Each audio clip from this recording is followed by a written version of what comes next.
The woman at table 9 stopped mid-sentence, her fork hitting the floor before anyone realized her right hand had gone limp. Callie Drummond noticed it from across the room. She had been moving between tables with a tray balanced against her hip, navigating the narrow gap between a server cart and a potted fig tree that someone had placed in exactly the wrong spot 3 months ago and never moved. The private dining room at Crestfield was the kind of place where the carpet cost more per square foot than Callie's monthly rent, where the guests had last names she recognized from buildings and newspaper headlines, and where the staff were expected to be invisible in the way good furniture was invisible present. Functional. Unremarkable. She had been working here long enough to understand the rules. She understood them so well she had stopped thinking about them, which was perhaps why, when the fork hit the floor and the woman's head tilted 2 degrees to the left, Callie was already setting her tray down before she consciously decided to move. She had spent 2.5 years in a nursing program before her mother's diagnosis pulled her out of it. 2.5 years of clinicals, of stroke protocols drilled until they lived in her hands rather than her head. The acronym surfaced without effort: face drooping, arm weakness, speech difficulty, time to call. The woman at table 9 had all 3 of the first, and the 4th was already running. Callie crossed the room in 12 steps. The table seated 6. 5 men in suits. 1 woman in a burgundy dress. All of them watching the woman in the burgundy dress the way people watch something they don't understand yet, with confusion rather than alarm, as though she'd simply said something strange rather than stopped being able to control the right side of her body. One of the men had pushed his chair back 1/2 inch. Another had his hand raised in the direction of the nearest server. None of them were touching her. None of them were moving fast enough. Callie put her hand on the woman's shoulder before she'd finished identifying which of the men at the table was going to be a problem about it. And the answer turned out to be the one at the head. He was not the largest man in the room. He wasn't the loudest. Wasn't performing authority the way some of the guests here did with volume and gesture. With rings and a certain practiced way of looking at staff, he simply had the quality of a room that has been organized around a single fixed point, and everything else in it, including the 5 other people at his table, oriented toward him the way iron filings orient toward a magnet. He was on his feet before Callie's hand reached the woman's shoulder, and his voice, when it came, was quiet enough that no one outside the table would have heard it. Get away from her. Callie did not get away from her. I need you to call 911, she said, keeping her eyes on the woman's face, tilting her chin up gently to clear the airway, her fingers already at the pulse point on the wrist. Right now, tell them suspected ischemic stroke. Female, approximately 30 years old. Unresponsive to verbal on her right side. Go. The last word was not directed at the man at the head of the table. It was directed at the nearest person still sitting down who had a phone already in his hand and hadn't yet thought to use it. He looked at the man at the head of the table. The man at the head of the table looked at Callie. Something passed across his face, not anger. Exactly. More like a calculation completing itself. He gave the seated man a single nod, and the call was made. Callie worked quickly and without explanation because explanation took time she didn't have. She moved the woman carefully to a position that kept her airway clear. Checked her pupils with the light from her phone screen. Spoke in a low, steady voice directly to the woman even though the woman could not respond to her times. I've got you. You're not alone. Help is coming. Stay with me times because the research on that was clear and Callie had read enough of it to believe it. Her hands did not tremble. This was not bravery. She had learned a long time ago that the body, given enough repetition, stops asking for permission to act. Her hands remembered what her life had interrupted before she could finish learning. They were steadier than her heartbeat, which was going fast, though not from fear. She was aware of the man watching her. He had come around to her side of the table, close enough that she registered him in her peripheral vision, the dark suit, the stillness, the way he kept himself just outside her working space without being asked to. The other men had moved back. He had moved closer. Not to interfere. She didn't know why. And she didn't have bandwidth to think about it until the paramedics arrived 7 minutes later, which was 4 minutes faster than the average for this part of the city. and she understood later that the man had made a second call she hadn't heard, to someone who had made the average irrelevant. The paramedics came through the private entrance at the side of the building. They moved with the particular efficiency of people who are good at their jobs and know it. And Callie stepped back and gave them room and answered their questions accurately and without editorializing. Then stepped back further to give them more room. And then she was standing against the wall near the door and the table. 9 guests were somewhere behind her, and the woman in the burgundy dress was on a gurney being wheeled out. And the room had the strange, deflated quality of a space that has just held an emergency and doesn't quite know what to do with itself, now that the emergency is over. She became aware that the man was standing 4 feet away from her. She picked up her tray from the server station where she'd left it. The glasses on it had not moved. She set it back down because there was nowhere useful to take it. Her hands were steady. She noticed that about them, not with pride, just with the factual attention she gave to most things she noticed. Steady. Good. She pulled in a breath through her nose and let it out slowly. And then she turned around because standing with her back to a room felt wrong, and found that he was still there. He was watching her with an expression she couldn't immediately categorize. Not gratitude or not only gratitude. Something more like a man who has just revised an estimate upward and isn't sure how he feels about having been wrong in the first place. He was taller than he'd seemed at the table. His eyes were dark. The kind of dark that didn't reflect much. And his jaw had the set of someone who had spent a long time making sure his face didn't give things away. There was a small scar at the corner of his left brow, barely visible. The kind of thing you only noticed if you were the kind of person who noticed things. And Callie was. Nora, he said, which she understood was the woman's name. She's my sister. I know. She didn't know how she knew something in the way he'd been the only one at the table who moved toward her instead of away. She needs to be at the hospital within the next hour for treatment to be effective.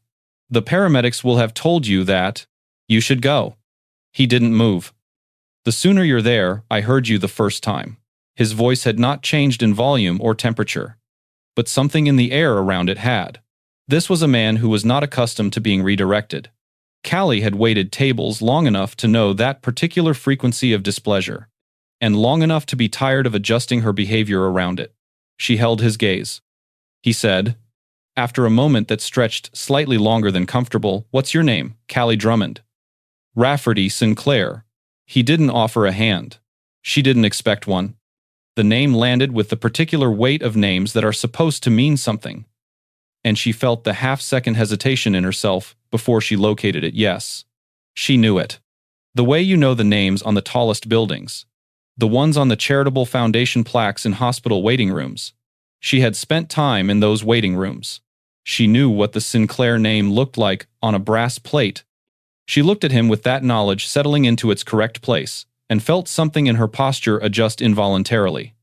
And then she felt herself consciously correct for it. And she watched him notice both things. His expression shifted slightly in a way she couldn't read. "You were a nurse," he said. Not a question. "I didn't finish." She wasn't sure why she said that. She almost never said that. He was still watching her, with that quality of attention that was starting to make her feel like something being assessed rather than someone being spoken to. And she didn't like the feeling, but she also didn't look away from it. "You need to be at the hospital." "I will be."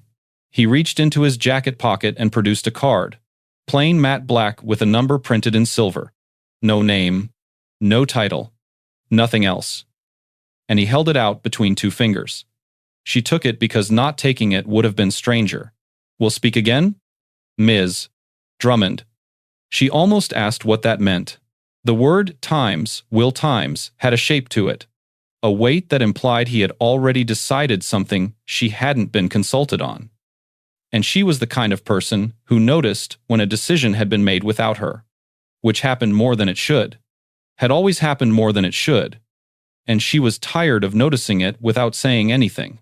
But he was already moving, already pulling out his phone, already becoming the center of gravity that pulled the remaining men in the room back into orbit around him as he crossed to the side entrance. And the door opened before he reached it in a way that suggested there was someone outside whose only job was to make doors open at the right time. Callie watched him go. She stood in the emptied dining room with the card in her hand and the tray with its undisturbed glasses on the server station behind her. And the silence where the evening had been. And somewhere beneath the restaurant, she heard the garage door of the private parking structure open and then close. She looked down at the card. No name. Just the number. Silver on black. And the faint smell of something expensive she couldn't identify. She put it in the pocket of her apron. She picked up the tray. She went back to work, because there were still 3 other tables seated and someone needed to check on them. And the fig tree was still in the wrong spot. And Callie Drummond had learned, a long time ago, that the best thing to do after something unexpected happened was to find the next thing that needed doing and do it. Her hands were completely steady. The call came at 8:47 the next morning, while Callie was standing in her kitchen in yesterday's socks, waiting for the coffee to finish and reading the hospital's visiting hours off their website the way she had been doing, on and off, since 6 a.m., which was when she'd woken up and immediately started thinking about Nora Sinclair without meaning to. She didn't know why she kept checking. She didn't know the woman. She had spent 11 minutes with her, 7 of which involved trying to keep her stable while waiting for the paramedics, and the remaining 4 of which Callie had spent answering questions and stepping out of the way. But the mind did what it did. And what Callie's mind was doing was running through those 11 minutes on a quiet loop and cataloging what she had done and what she could have done differently, which was a habit she'd developed in clinicals and had never managed to drop. The same way she'd never managed to stop noting exit routes when she entered a building or checking pulse points when she shook someone's hand. Her phone rang and she picked it up without looking at the screen, expecting her mother, and heard instead a man's voice she didn't recognize. Ms. Drummond, my name is Theo. I'm calling on behalf of Mr. Sinclair. The voice was smooth and careful, the kind of voice that had been professionally trained to be both. He'd like to discuss an arrangement with you at your earliest convenience. She set down her mug. What kind of arrangement, Ms.? Nora Sinclair will be discharged from the hospital within 72 hours. Mr. Sinclair is seeking a qualified individual to assist with her recovery care on a private, residential basis. Given your background and your presence last evening, Mr.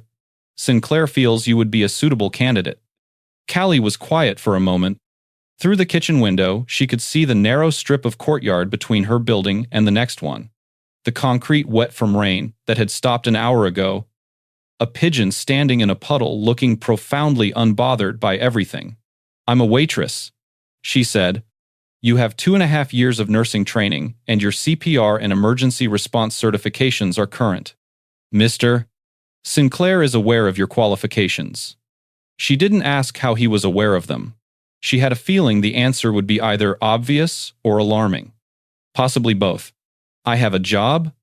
We're aware. The compensation, Mr. Sinclair's prepared to offer would be. I said no. She said it quietly, the same way she said most things. Without heat, which was not the same as without certainty. There was a pause on the other end of the line, the kind that suggested the word no had arrived somewhere it was not expected. Tell Mr. Sinclair I hope his sister recovers quickly. She ended the call. The coffee was ready. She poured it and drank it standing at the counter, watching the pigeon, and told herself the small tight feeling between her shoulder blades was not second thoughts, but simply the sensation of having made a decision she wasn't sure about, which was not the same thing. Her manager called her at 9:10. The call lasted 4 minutes, and when it ended, Callie sat down on her couch because standing felt like more effort than she had available. Crestfield was letting her go. There had been an incident, a scene, an event that made the management team uncomfortable. Those were the words he used, each one landing with the particular heaviness of a responsibility being redirected. And Callie recognized the shape of it. She had done something conspicuous in a room where being conspicuous was the one rule that couldn't be broken. She had moved without being told to. She had spoken to a guest directly. She had, in 11 minutes, been more visible than the entire service philosophy of the restaurant was built to allow. The fact that she had also possibly saved a woman's life was not mentioned, which told her everything she needed to know about what mattered and in what order. She put her phone on the cushion beside her. She looked at the wall. She did the arithmetic that her mother's medical bills required her to do whenever something in her life changed, running the numbers with the grim efficiency of someone who had been running them for a long time this month, next month, the month after. What was fixed? What could flex? How many weeks she had before something had to give? The number she arrived at was not good. It was not catastrophic. Not immediately. But it was the kind of number that had a direction to it. And the direction was down. She was still looking at the wall when someone knocked on her door. She opened it expecting a neighbor, possibly Mrs. Okafor from 4B, who sometimes knocked to ask if Callie had seen her cat, though the cat had been deceased for 2 years. A detail Mrs. Okafor seemed to revisit and then set aside on a rotating basis. She opened it and found Rafferty Sinclair standing in the hallway of her apartment building in a charcoal suit that had not come off any rack she'd ever seen, flanked by 2 men who stood at the particular angle of people whose job was to exist in a room without being part of it. He looked exactly as he had the night before contained. Measuring, slightly too still for a person who was not actively trying to unsettle someone, Callie did not step back. She considered it and decided against it, which took approximately half a second. You could have called again. You didn't answer Theo. I answered Theo. I said no. You said no to Theo. He held her gaze with a steadiness that matched hers and then exceeded it. Or tried to. And she had the distinct impression this was a man who was accustomed to exceeding other people in most contests of will, and found it mildly inconvenient when the contest lasted longer than expected. I'd like you to say it to me directly. If that's your answer. She looked at him for a moment.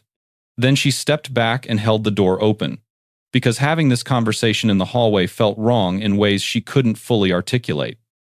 And Mrs. Okafor had a clear sightline from her door to Callie's. And the 2 men in the hallway were the kind of detail that did not need to become a building conversation. He walked in. His men stayed outside. She closed the door. He stood in her living room and looked at it the way people look at spaces very different from their own, not with judgment, but with the particular attention of a person recalibrating. Her apartment was small and clean, and full of the objects that accumulate when a person has been in one place long enough to stop noticing them. A blanket folded on the arm of the couch. A stack of nursing textbooks she hadn't opened in 14 months. A photograph of her mother on the kitchen counter from before the diagnosis, when her mother had been the kind of person who laughed with her whole face. He looked at the photograph for exactly 1 second before looking away, which was more tact than she'd expected. 3 weeks. He said, without preamble. He turned to face her, and she was struck again by the quality of his attention, the way he looked at her, not past her, not through her, but directly at her, which was rarer than it should have been and more unsettling than she wanted it to be. Residential. You'd stay in the house. Full access to whatever equipment or support you need for Nora's recovery. At the end of 3 weeks, whether or not we determine an extension is necessary, you'll receive a payment equal to 3 times your annual salary at Crestfield. She kept her face still. The number arrived in her head fully formed and rearranged everything it touched her mother's bills. The gap between what the insurance covered and what it didn't, the specialist her mother needed and had been waiting to see for 4 months. It rearranged them and then sat there, illuminated, demanding to be looked at. You know what my salary was. I do. You've been looking into me. I looked into the person who was alone in a room with my unconscious sister. His tone didn't shift, but something in it clarified. The way water clarifies when the sediment settles. That's not a thing I leave to chance. Ms. Drummond. She wanted to find that objectionable. She turned it over and found that she couldn't. Not entirely, which annoyed her more than the looking itself. She crossed her arms. Not defensively, but because it was where her arms wanted to be. And thought about the 3 weeks. About the house she had not seen and the man standing in the middle of it currently taking up an unreasonable amount of her very small living room. Why me? There are agencies, private nursing services, people with completed degrees. There are, he agreed. Nora doesn't want a stranger. I am a stranger. You're the person who stayed with her when she couldn't speak or move and talked to her anyway. She knows that. She asked for you by name this morning. He paused, and she had the sense he had weighed this piece of information before deciding to give it to her. That he did not offer things easily or without calculation. She said your voice was the thing she held on to. Callie looked at the photograph of her mother on the counter. She thought about the number again. She thought about a woman waking up in a hospital bed with half her body not responding, asking for the name of someone she'd never properly met. She thought about 14 months of textbooks she hadn't opened, and the strange inadequacy that lived in that fact, and the way her hands had moved last night with a sureness that the rest of her life did not always permit. 3 weeks, she said finally. Something in his expression shifted, not relief. Exactly. More like the adjustment of a variable that had been uncertain. 3 weeks, he confirmed. I'll need a written agreement. Terms, compensation, scope of care, and a clear end date. My attorney will have it to you by end of day. He moved toward the door, and she moved to open it, and for a moment they were standing closer than they had been. Close enough that she could see again the scar at the corner of his brow and the precise way his face gave nothing it wasn't willing to give. He stopped with his hand near the door handle and looked at her at close range in a way that lasted a beat too long to be incidental. You should know, he said, that the situation with Nora and the people around her is not uncomplicated. I didn't think it was. No. He looked at her with something she still couldn't name. I didn't think you did. He opened the door. His men fell into position in the hallway. Frictionless. Automatic. Before he stepped through pack for 3 weeks. Ms. Drummond, someone will come for you at 9 tomorrow morning. He left. The door closed behind him. Callie stood in the middle of her living room and looked at the space he had occupied, which felt different now than it had before. The way rooms sometimes feel different after a storm has passed through them. From somewhere in the building, she heard the faint sound of Mrs. Okafor's television. The pigeon was gone from the courtyard. She went to her bedroom and took the suitcase down from the top of the wardrobe. She started with the practical things: medications, documentation, her stethoscope, which she had kept even after she left the program. Though she had not let herself examine why, she set it on the bed beside the suitcase and looked at it for a moment. On the street below her window, a black car pulled away from the curb. Behind it, barely visible in the shadow of the building across the road, a second car sat without moving. She didn't notice it. She had turned back to her packing. The second car remained for another few minutes, and then it, too, pulled away, smooth and unhurried. And the street returned to the ordinary sounds of an ordinary morning, and there was no particular reason to think anything unusual had happened at all.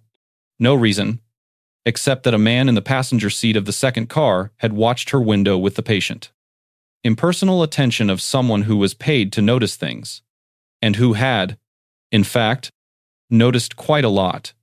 The Sinclair house was not what she had expected, which was itself the first thing that surprised her, because she had spent the car ride preparing to be unsurprised by whatever she found. She had built it in her head during the 40-minute drive through the city's northern edge, something cold and deliberate. Marble and glass.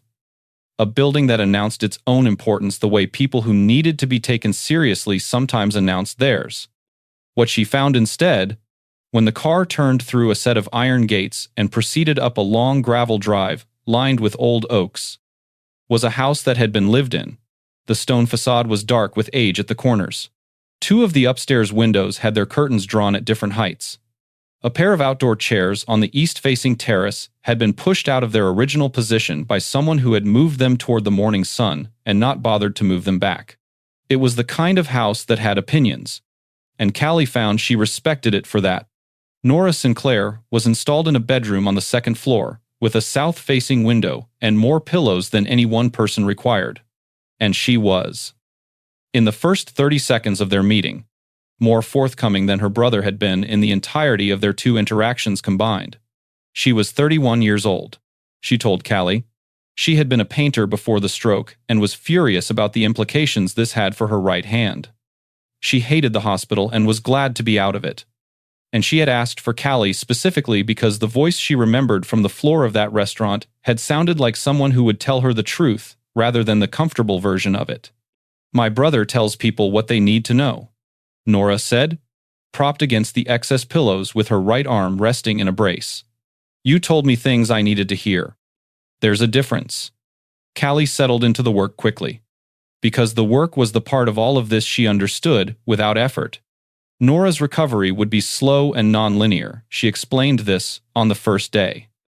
In plain terms, without softening it, and the goal was not to rush the timeline, but to build consistency into each day that would give the brain the repetition it needed to find new pathways. Morning assessments. Prescribed exercises for fine motor recovery in the right hand. Rest periods that Nora chafed against and Callie held firm on.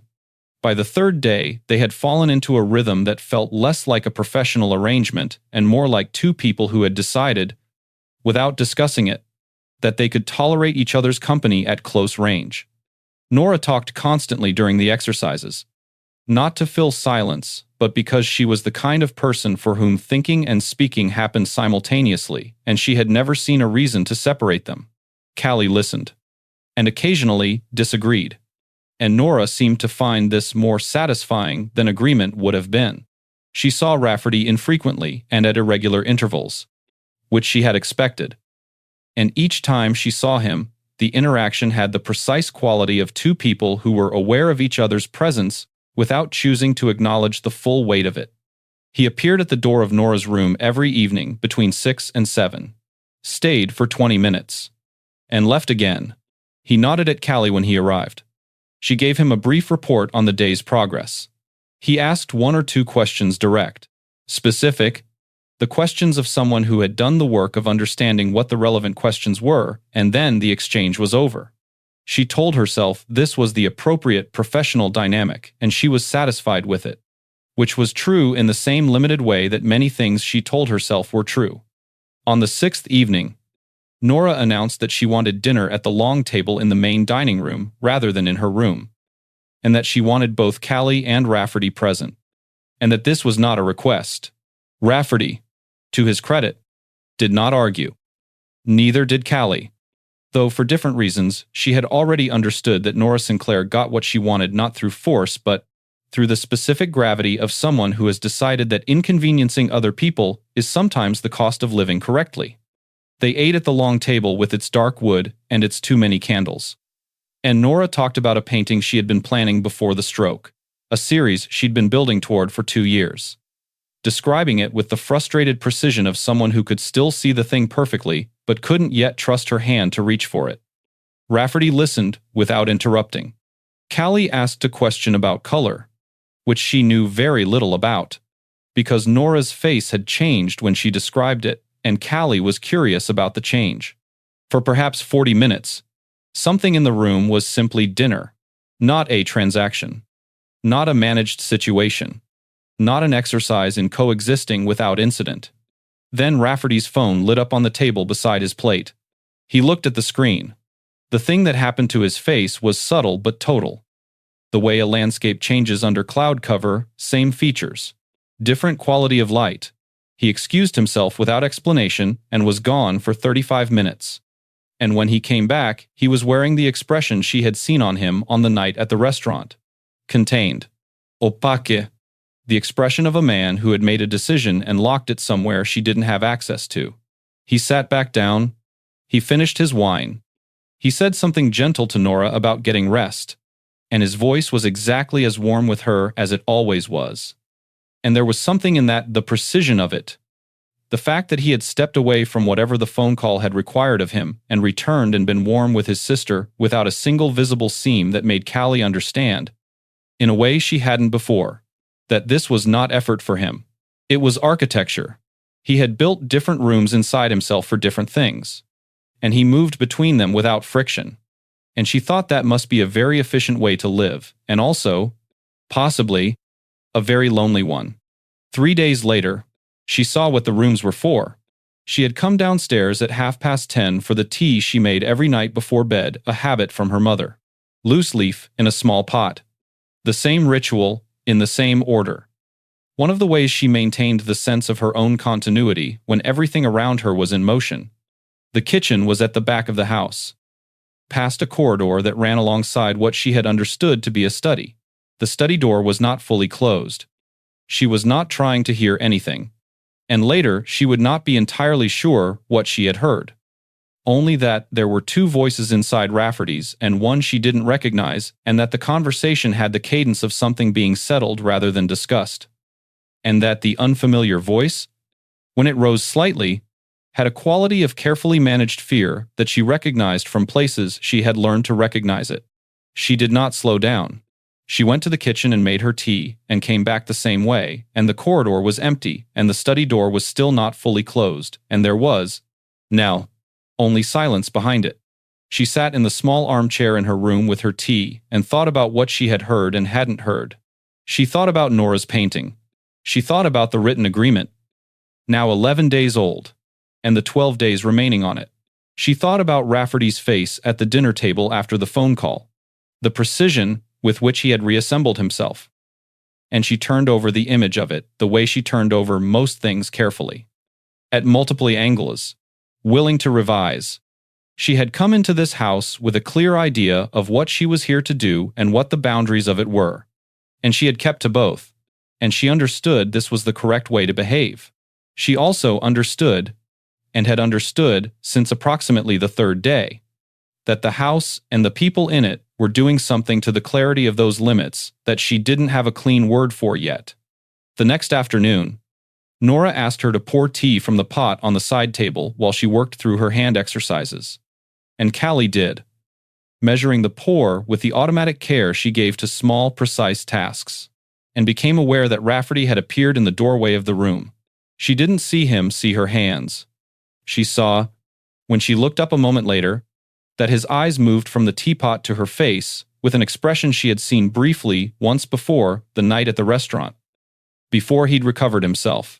The half-second of recalibration. He looked away. He stepped into the room and kissed Nora on the top of her head in greeting, and said something quiet to her about the painting series that made her laugh.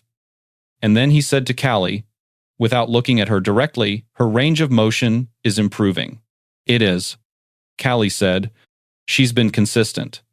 You have steady hands. He said. It was simple and factual. The observation of someone noting an accurate thing, and yet it landed in the air between them differently than a simple factual observation should. And he seemed aware of this, because he said nothing further and left shortly after, and Callie stood in the room with the teapot in her hand and Nora watching her with the alert, amused attention of someone who has noticed something and decided, for now, not to name it. That night, Callie sat with her agreement on the small desk in her room and counted the days remaining and thought about what she was doing here and whether she was still doing only what she had come to do. The number 12 had the same arithmetic quality it always had. 12 days. She could want 12 days to mean nothing in particular. And she did want that, with the specific determination of someone who has learned that wanting things to be simple is not the same as them being simple, and has learned it more than once, and is still, apparently, susceptible to having to learn it again. Outside her window, the oak trees moved in the dark. The house settled around her, its old wood making the sounds old wood makes. And Callie sat at the desk and told herself she knew exactly what she was doing here, and almost believed it. She met Declan Voss on a Tuesday, in the garden, which she had come to think of as hers, between 2 and 4 in the afternoon, because no one else seemed to use it at that hour, and the light through the oaks was the particular quality of late autumn light that she had liked since childhood. Without ever finding a word for it, she was sitting on the low stone bench near the east wall with a coffee going cold in her hand and her phone open to a message from her mother's specialist that she was still deciding how to feel about, when she heard footsteps on the gravel and looked up. He was perhaps 40, with the kind of face that arranged itself naturally into pleasantness, easy smile, relaxed jaw, the unremarkable handsomeness of a man who had never needed to try particularly hard. He held his hands loose at his sides as he walked, a studied casualness that she registered without knowing quite why she registered it. "You must be Callie," he said, and extended a hand. Declan Voss. Rafferty's cousin. I've been meaning to introduce myself since you arrived. She shook his hand. He didn't mention a cousin. Rafferty doesn't mention most things. He sat down at the other end of the bench without being invited. The way people do when they've decided the conversation is already established. How's Nora getting on? I haven't been allowed upstairs yet. Raf's orders she needs rest. No visitors. You know how he is. He said this with an affectionate exasperation that sounded practiced, the kind of tone that implied a long history of being fond and occasionally frustrated. And Callie turned it over once and said nothing. He's protective. Declan added, he always has been. Sometimes it's hard to know where protective ends and something else begins. She looked at him. Something else. Controlling. He met her eyes without any particular heat. Just an easy candor that was either genuine or very good. I say that as someone who loves him. He has reasons. He's lost people because he wasn't careful enough. And now he's careful about everything, including the people he brings into the house. He paused. Including you.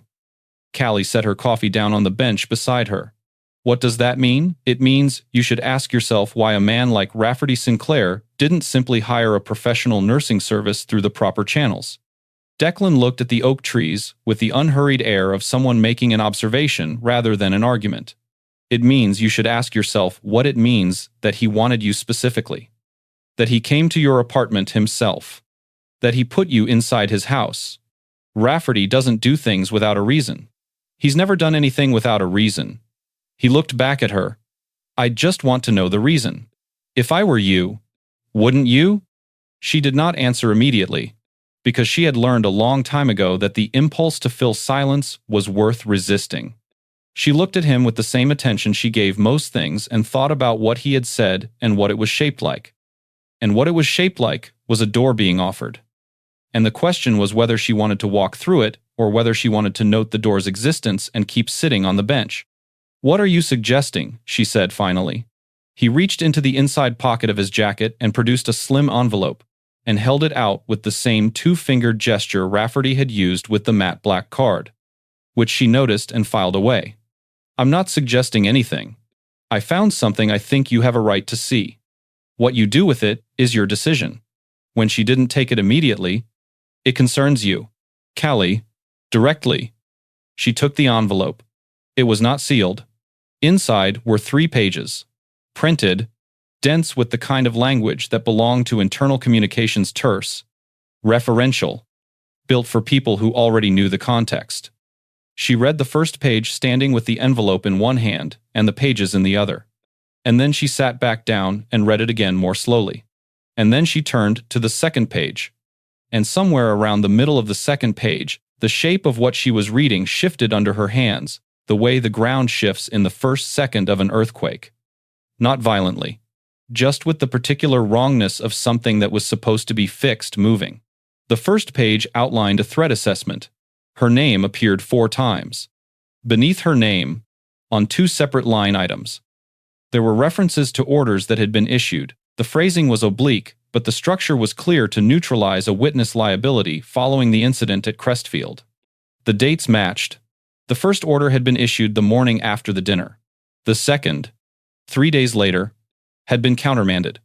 The countermand carried a single authorization code, and the second page identified whose code it was. She knew the name by then. She would have known it before she finished the page. The third page was a communication log, short entries. Dates. The same authorization code recurring and what they described. In the compressed shorthand of people accustomed to communicating obliquely, was a series of interventions. One related to her former employer at Crestfield. One to a car she had not known had followed her to her mother's apartment 8 days ago. One, dated 4 days after her arrival at the house.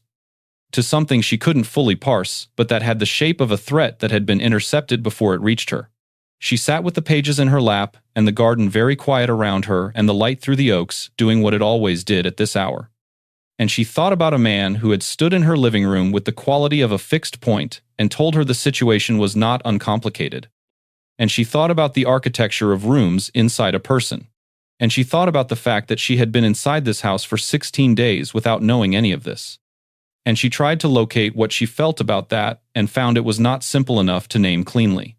Declan was watching her. I know it's a lot. Why are you showing me this? She kept her voice level.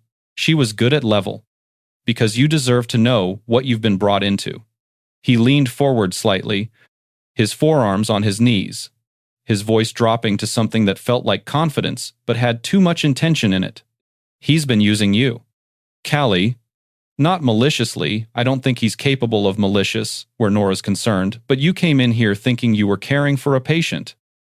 And what you actually are is a reason for him to justify keeping a witness under his direct supervision, under his control. She looked at him for a long moment. Or, she said, I came in here to care for a patient. And separately, someone tried to have me killed. And he stopped them. Those two things can both be true. Something moved through his expression too fast, too small. But she caught it. The way she caught things. The fractional recalibration of a person who has received an answer that didn't land where expected. He recovered quickly. The fact that he protected you doesn't mean his reasons were clean. His voice was still easy, still reasonable. He has the envelope now because I had it. If he finds out you've read it, there will be consequences for you. That's the world you're in. Then why give it to me, she said. If having it puts me at risk, why put it in my hands? His mouth opened and then closed. It lasted 1 second, maybe less. I thought you should know. You thought I'd go to him with it. She looked at him clearly, without anger, just with the precision of someone who has finished assembling a thing and can now see its whole shape. And when I went to him with something you gave me, that would mean he'd have to answer to his own counsel for allowing a breach. Documents I shouldn't have access to. In the hands of someone he brought inside the house. That's not protection. That's evidence of his compromised judgment. She stood up. The pages were still in her hand. You needed a delivery mechanism. I was convenient. Declan Voss looked at her for a moment without the pleasant expression. And what was underneath it was not frightening exactly, but it was calibrated in a way the pleasantness had not been. Then he smiled again. Slower this time. You're smarter than he gives you credit for. He doesn't give me credit for anything, she said. He barely speaks to me. That's the problem. She folded the pages back into the envelope. I'm going to give him these. She walked back into the house. Her hands, she noticed, were not steady. She noticed this the way she noticed most things. As data. Without judgment. Though the data was new and she wasn't entirely sure what it meant about her, she found Rafferty in the corridor outside the study, which was either coincidence or wasn't. And she held out the envelope before he could speak. He looked at it. He looked at her. He took it, and his eyes moved over her face with an attention that was nothing like his usual containment. It was searching. And she saw the moment he understood what the envelope was and watched something move through him that she had not seen there before. A crack in the architecture.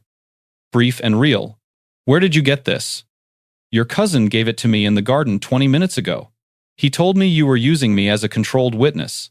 He told me having those pages put me at risk. He was hoping I'd come to you with them and create a problem for you with your counsel. She kept her voice factual. She had decided on the walk back through the house that she would tell him all of it. In order. And she had done that. And now, she was standing in the corridor, looking at a man she had not understood until 40 minutes ago and was still not sure she understood now. And her hands, hanging at her sides, were trembling slightly. He looked down at them. She did not move them. You're frightened, he said. He said it without judgment, the same way she might have said it. I found out someone tried to have me killed. She met his eyes. And I found out you stopped it. And I don't know which of those things I'm supposed to feel more about. He was silent for a long moment, and the house was quiet around them, and she could hear the oak trees through the window at the end of the corridor moving in the wind outside. Both, he said finally. You're allowed to feel both. She looked at him. He looked back at her, and she saw, for the first time since the night at the restaurant, the recalibration, not a half second this time. Not a flicker, but something that stayed on his face, Something that cost him something to leave there. I should have told you, he said. I didn't tell you because telling you would have required explaining things I wasn't ready to explain. And because I thought keeping you inside the house was enough to keep you safe. And because he stopped, the because hung in the air between them. He did not finish it. Because she said, he held her gaze. Because the fewer people who knew you mattered to me, the safer you were. The words landed flatly, without embellishment, which was the only way they could have landed and been believed. That calculation may have been wrong. She stood in the corridor with her slightly unsteady hands and the envelope between them and thought about what he had just said and what it meant and what she was going to do with it. Outside, the Oaks moved. Down the hallway. Somewhere. Nora was probably awake and probably suspicious about why no one had come to check on her. We need to talk about Declan, she said. Yes. He tucked the envelope into his jacket. We do. The council met on a Friday. In the east wing of the house, in a room Callie had walked past every day for 3 weeks without once being invited into. She knew it was happening because Rafferty had told her the night before, standing in the corridor outside the study with the envelope still tucked in his jacket. His voice at the careful register he used when he was giving her information he had decided she was owed rather than information he wanted to give. The council would hear Declan's complaint. The complaint was that Rafferty had introduced an outside liability into the household and allowed a security breach. The envelope was the breach. Callie was the liability. You don't need to be here for it. He said, Theo can arrange a car. You'd be outside the city before noon. And Declan wins, she said. He looked at her steadily. Declan doesn't win or lose based on where you are. He wins or loses based on whether the council believes him. Will they? He was quiet for a moment. They'll believe the envelope is real. They'll believe the breach is real. The question is whether they believe my reasons for it were sound. His jaw had the set she had learned to read by now, not closed. Exactly. But braced. The way a person braces before a thing they've decided to go through rather than around. That's a harder argument. She thought about it that night, lying in the narrow bed in her room with the Oaks moving outside and the house very still around her. And she thought about what it would mean to get in a car and leave. And she turned it over the way she turned most things. At multiple angles. Looking for the shape of what she actually felt beneath the shape of what she thought she should feel. By midnight, she had found it. It was not complicated. Once she located it, it was simply the oldest thing she knew about herself. She did not leave rooms where something true needed to be said and no one was saying it. She had done it once. 14 months ago, when she'd left the nursing program without telling anyone the real reason. And she had been aware every day since of the specific weight of that silence. The way it had not gotten lighter with time, the way some things did. She was not going to do it again. She was in the corridor outside the council room at 9:15 the next morning when Rafferty came out to speak to Theo. And she was standing there in the way she stood when she had made a decision, feet level, hands at her sides, not performing anything. He saw her and stopped. I told you, he began. I know what you told me. She looked at him. I want to speak to the council. The silence lasted 4 seconds. She counted, Callie. His voice had something in it she hadn't heard before. Something effortful. Like a word being chosen very carefully from among worse options.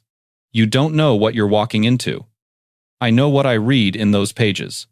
I know what Declan told me and what he was trying to do with it. I know that I was in that garden and he wasn't. And that's information the council doesn't have. She held his gaze. I'm not asking your permission. I'm telling you what I'm going to do. He looked at her for a long moment with that quality of attention she had stopped finding unsettling and started finding something else she hadn't named yet. Then he stepped back and held the door open. And she walked through it. The council room held 6 men and 1 woman, all of them arranged around a long table that was older than most of the furniture in the house. Its surface dark with the kind of patina that accumulates over decades of use. Declan Voss sat at one end, and his pleasant expression was fully in place. And he looked at her when she entered with a flicker of something she now knew to read correctly. Rafferty took his position at the opposite end. Callie stood near the door. Because no one had offered her a chair and she hadn't expected one, and she preferred standing for this anyway. The woman at the table spoke first. She was perhaps 60, with the composed authority of someone who had spent a long time being the most capable person in any room and had simply gotten used to it. "Ms. Drummond, you've asked to address the council." "I have." Callie looked at the woman directly. "Declan Voss approached me in the garden yesterday afternoon. He represented himself as Rafferty's cousin and said he was concerned about Rafferty's judgment. He gave me an envelope containing 3 pages of what appeared to be internal security documentation." She kept her voice level and factual, the voice she used when she was giving clinical information precise, without editorializing, because editorializing invited the other person to argue about her feelings rather than her facts. "He told me the documents proved that Rafferty had brought me into the house to control me as a witness rather than to care for Nora. He suggested this was evidence of compromised judgment on Rafferty's part." She paused. "He also told me that if Rafferty discovered I had the documents, there would be consequences for me." One of the men at the table leaned forward slightly. "And yet you gave Rafferty the documents." "Yes." She kept her eyes on the woman. "Because the thing Declan didn't account for is that I read them. He gave me those pages expecting me to react to having my name in a threat assessment. He wasn't expecting me to read the authorization codes, or to understand what the countermands meant, or to notice that every intervention in that log was dated after Rafferty brought me inside the house. That's not the pattern of a man building a cage around someone. It's the pattern of a man standing between someone and a door they don't know is there." Silence in the room. Declan's pleasant expression had developed a particular stillness at the edges. The stillness of something held carefully in place. "She's describing documents she had no authorization to access," he said, his voice at the same easy register as always. "Whatever story she wants to tell about them, why did you give them to her?" the woman at the table asked him. Declan shifted slightly. "I thought she had a right to know. You gave unauthorized internal documents to an outside party, and you're raising the question of her authorization to read them." The woman looked at him with an expression that was not quite an expression, just an absolute quality of attention that reminded Callie, briefly and precisely, of Rafferty. "You'll want to think carefully before you continue that line." Declan looked at Callie. It was the first time he had looked at her directly since she'd entered the room, and the pleasantness was still there, but it was thinner now. And beneath it, she could see the calibration she had seen in the garden when his plan hadn't landed where he'd expected. "She's outside," he said, finally. "Whatever she read, whatever she thinks she understood, she's not part of this world. She doesn't know what she saw.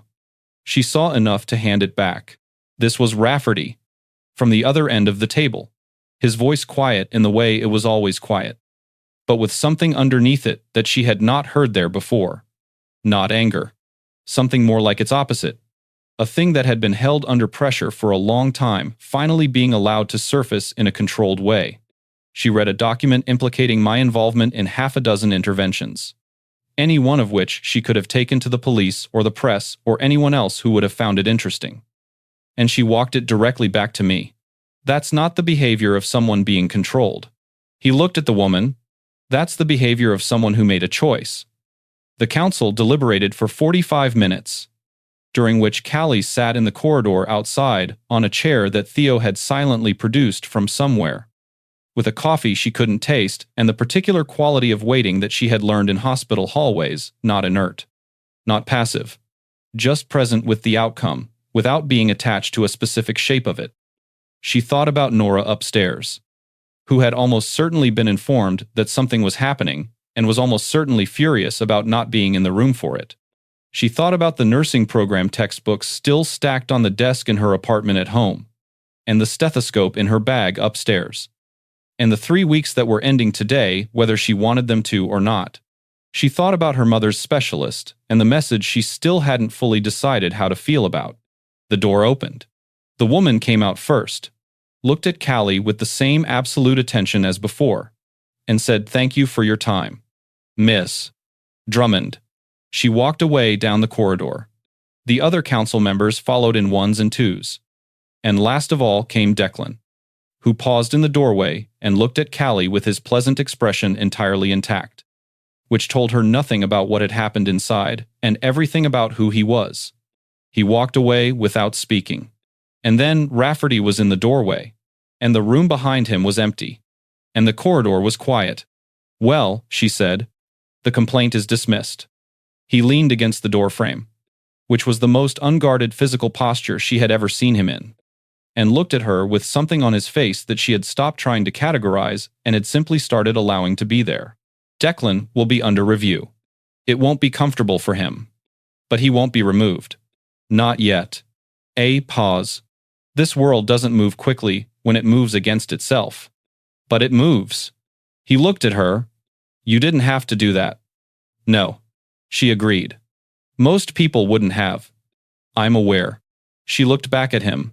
Outside, through the window at the end of the corridor, the oaks were losing the last of their leaves, the branches moving in the gray morning light with a bare, clean quality that she found she liked. "My contract ended this morning." He was quiet for a moment. "I know. Nora's motor recovery is progressing well. She should continue the hand exercises twice a day. Her next neurological follow-up is in 3 weeks." She said it the way she said clinical things, precise, complete, without leaning on it. "You don't need me here for that." "No," he said. "I don't." He pushed off the doorframe and took 2 steps toward her, and stopped close enough that she could see the scar at the corner of his brow and the precise way his face was not giving nothing this time, not organizing itself into the architecture she had spent 3 weeks learning to read from the outside. It was simply his face. Without the rooms, it was different.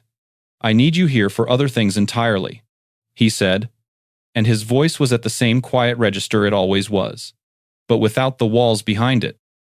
"And I'm aware that's not a statement I have any right to make, given the circumstances of the last 3 weeks and the things I didn't tell you that I should have told you. And I am telling you now so that you have the information and can make whatever decision you want to make with it." He looked at her steadily. "That's all." She thought about 14 months of silence. She thought about the specific weight of it. She thought about the person she had been in that restaurant 3 weeks ago, setting down her tray and crossing a room and doing the thing her hands knew to do without asking permission. And she thought about the person she was in this corridor now, and she found she could not locate a clear line between the two, which was either a problem or was simply what 3 weeks inside this particular house had done. And she had enough clinical training to know that the distinction mattered. She reached out and took his hand. Not the card-taking gesture from 3 weeks ago. Not transaction, just his hand, which was larger than hers and warm. She noticed. Completely still. He looked down at their hands and then up at her, and his expression had the quality of someone receiving information they had not allowed themselves to expect. And she felt, looking at it, that she finally knew what to call the thing she had not been able to name. "Your hands are steady," she said. Something moved through his face, not the recalibration, not the containment. Something that she thought, and later would know, was the closest thing to relief she had ever seen on him. "So are yours," he said. She stood in the corridor with her hand in his and the oaks bare outside and the house very quiet around them. And she did not think about contracts or counsels or the arithmetic of decisions. She thought about the next thing that needed doing. And the next thing, and after that, it had always been enough. She found, standing there, that it still was.